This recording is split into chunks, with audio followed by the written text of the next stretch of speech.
সালের মে মাস। ভ্রমণপ্রিয় বাঙালি বেরিয়ে পড়েছিলাম কাশ্মীরের উদ্দেশ্যে। হায়দ্রাবাদ থেকে প্রথমে এক রাত হল্ট করেছিলাম দিল্লিতে। দিল্লি গিয়েছিলাম রাজধানী এক্সপ্রেসে। সকাল 11টা নাগাদ ছেড়ে পরদিন সকাল 9:30 থেকে 10টার মধ্যে রাজধানী পৌঁছে দিয়েছিল হাজরত নিজামুদ্দিন স্টেশনে।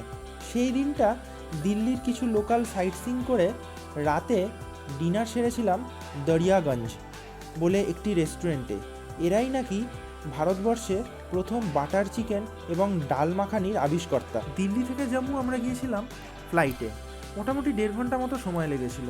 তবে এখন অনেক ট্রেন আছে জম্মু যাওয়ার, যেমন বন্দে ভারত চালু হয়ে গেছে, যেটা বেলা 3টে ছাড়ে রাত 9:30 নাগাদ পৌঁছে দেয় জম্মুতে। সেই রাতটা জম্মুতে কাটিয়ে পরদিন ভোরবেলা আমরা বেরিয়ে পড়েছিলাম বৈষ্ণোদেবী দর্শনের উদ্দেশ্যে, যার অনলাইন বুকিং পেয়ে যাবেন এই লিঙ্কটায়। হেলিকপ্টার সার্ভিস থেকে শুরু করে ব্যাটারি কার, রোপওয়ে সবই আছে।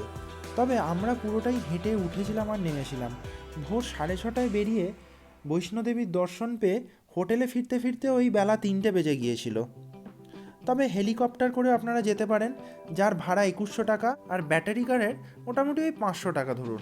তবে যাই নিন না কেন, কিছুটা হলেও আপনাদের হাঁটতে হবে। পুরোটাই যে হেলিকপ্টার বা ব্যাটারি কারে হয়ে যাবে এমনটা নয়। জম্মুতে দুরাত কাটিয়ে পরের দিনের গন্তব্য ছিল পাটনিটপ হয়ে পেহেলগাঁও। পাটনিটপের সৌন্দর্য দেখে মনে হয়েছিল পিকচার তো আবি শুরু হুই হ্যায়। পাটনিটপ থেকে পেহেলগাঁও যেতে লাগে 6.5 ঘন্টা। রাস্তাপথের প্রাকৃতিক মাধুর্য দেখে মনে হয়েছিল প্রকৃতি যেন তার সব কিছু উজাড় করে ঢেলে সাজিয়েছে কাশ্মীরকে। গাড়ি ছুটেছিল অদম্য গতিতে, আর সঙ্গে সঙ্গে পাল্লা দিয়েছিল লিডার নদী।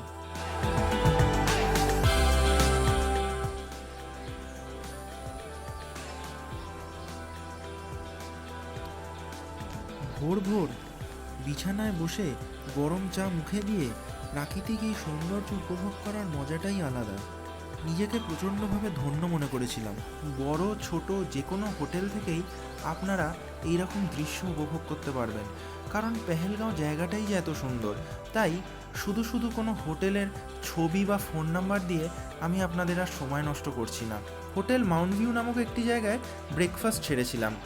হঠাৎই দেখলাম বৃষ্টি নেমে এলো ঝিরিঝিরি, আর পাহাড়ের কোলে কোলে মেঘ জমতে দেখা গেল। ওই কথাতেই বলে না, মুম্বাই কা ফ্যাশন আর কাশ্মীর কা মৌসম কভি ভি বদল সকতা হ্যায়। ঝিরিঝিরি বৃষ্টি মাথায় নেই আমরা বেরিয়ে পড়লাম কিছু লোকাল সাইট সিইং করতে। প্রথম গন্তব্য ছিল চন্দনওয়াড়ি।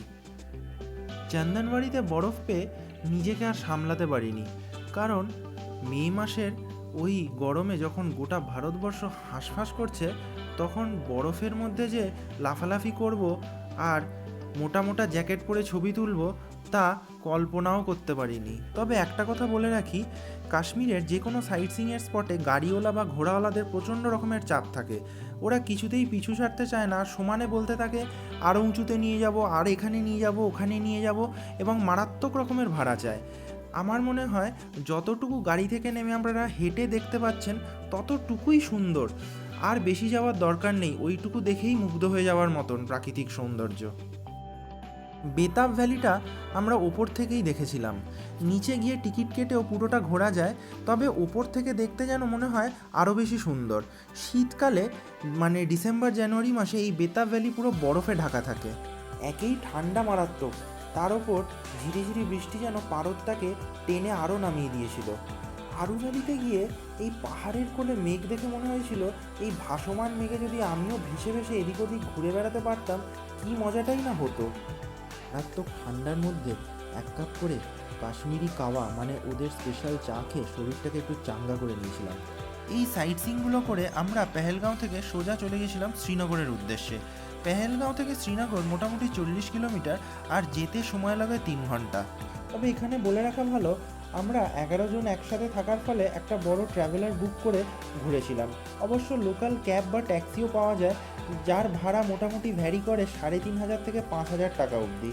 এই ক্যাবগুলো আপনারা অনলাইনে বিভিন্ন রকম ওয়েবসাইট থেকে বুক করে নিতে পারেন, বা ওখানে গিয়ে লোকাল ট্যাক্সিওয়ালার সাথে কথা বলেও এই ক্যাবগুলো বুক করা যায়। আর একটা কথা বলে রাখি, যেখানেই যাবেন আধার কার্ড বা যে কোনো গভর্নমেন্ট আইডি প্রুফ ক্যারি করবেন, কারণ জায়গায় জায়গায় বিএসএফের চেকিং হয় এবং ওরা গভর্নমেন্ট আইডি প্রুফ দেখতে চায়।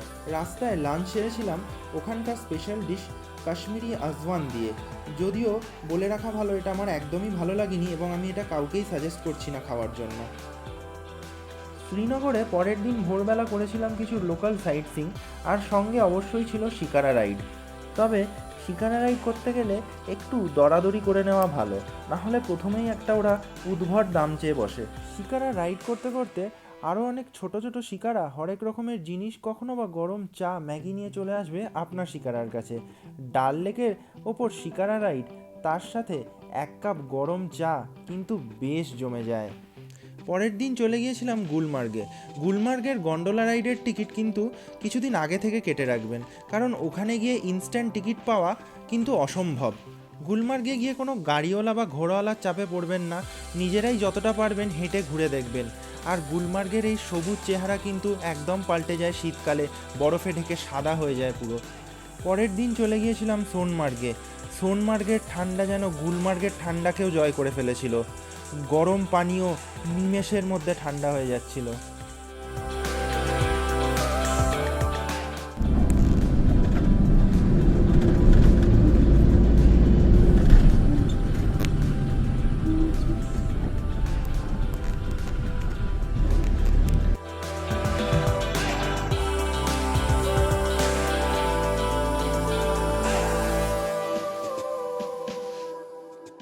সোনমার্গের রোদ বৃষ্টির খেলার সঙ্গে সমানে সমানে টেক্কা দিয়ে চলছিল আমাদের সেলফি আর ছবি তোলা।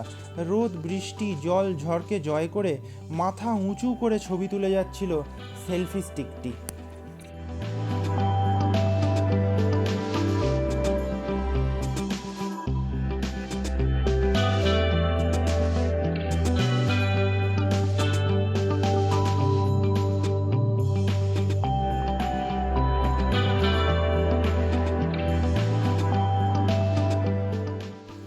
কাশ্মীরের যে কোনো জায়গার মতোই সোনমার্গেও কিন্তু গাড়িওয়ালা বা ঘোড়াওয়ালার অত্যাচার থামেনি, সমানে সমানে পিছু নিয়েছিল। কিন্তু কোনো গাড়িওয়ালা বা ঘোড়াওয়ালাকে তোয়াক্কা না করেই আমরা আপন মনে প্রাকৃতিক সৌন্দর্য উপভোগ করে যাচ্ছিলাম। গুলমার্গে গন্ডোলা রাইড কিন্তু আমি মিস করেছিলাম, কারণ আগে থেকে টিকিট কাটা ছিল না। কিন্তু কে জানতো সফরের শেষে গুলমার্গের গন্ডোলা রাইডের থেকেও আরও অনেক কিছু ভালো অপেক্ষা করছে আমার জন্য। শহরে 3 রাত কাটানোর পর হায়দ্রাবাদে ফিরে এসেছিলাম ফ্লাইটে করে। ফ্লাইট থেকে পীর পাঞ্জাল পর্বতমালার দৃশ্য দেখে গন্ডোলা রাইড মিস করার দুঃখকে একদমই ভুলে গিয়েছিলাম। ওই জন্যই বোধহয় বলে, শেষ ভালো যার সব ভালো তার। আমার ভিডিওটা যদি ভালো লেগে থাকে তাহলে প্লিজ আমার চ্যানেলটা সাবস্ক্রাইব করবেন। আর আমি অতীন্দ্রমোহন বন্দ্যোপাধ্যায় আরও এরকম অনেক ইন্টারেস্টিং ভিডিও নিয়ে চলে আসবো আপনাদের সামনে।